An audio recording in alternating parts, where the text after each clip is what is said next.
With good news for today from Baptist Press, I'm Brandon Porter.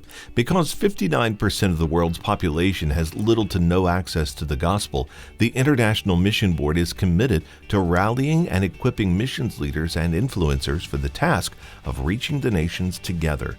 The number of those lost without Christ is growing, and that's not okay with Southern Baptists, as evidenced by the recent record Lottie Moon offering. A new IMB initiative to include even more partners in the task of bringing the gospel to the nations is a series of micro-events sponsored by churches, associations, and state conventions. These limited-capacity events allow for close interaction between participants and IMB missionaries and staff. Throughout the event, attendees learn specific ways to be a part of the IMB's Revelation 7-9 vision by attending global missions-focused breakouts where they have the opportunity to hear directly from IMB missionaries. Those who feel called to take a next step towards serving with the IMB are given the opportunity to be resourced and connected to do so by the end of the day. To some, the resurrection carries the credibility of any story beginning with once upon a time.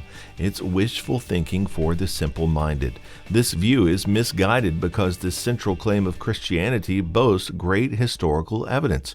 In a piece from the Ethics and Religious Liberty Commission, they say that in a post-Christian age where unbelief reigns, there are 5 basic resurrection facts that can be used to encourage believers and engage skeptics. Here they are. First of all, it was foretold. Jesus foretold his resurrection. Second, there were appearances. Jesus appeared to many, transforming their lives. Cost. The apostles shared a costly testimony when it comes to the resurrection of Jesus Christ. Time. The apostles shared a timely testimony about the resurrection of Jesus Christ. And setting. The apostles' testimony spread in the immediate setting of Jesus' death. You can find that full piece at our website, baptistpress.com.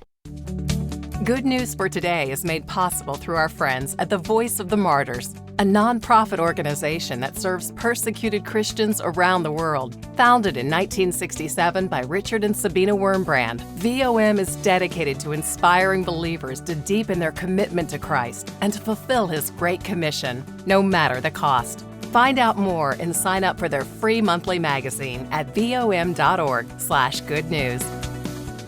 What does it mean when Jesus says, "Follow me" in Matthew 4:19? In a Bible study from Lifeway on Baptist Press, David Platt says such dying to self involves a repentance that leads to a changed life. It is an idea that we can only attain righteousness with God through obedience to Christ and following after Him. Read the full study at our website, baptistpress.com.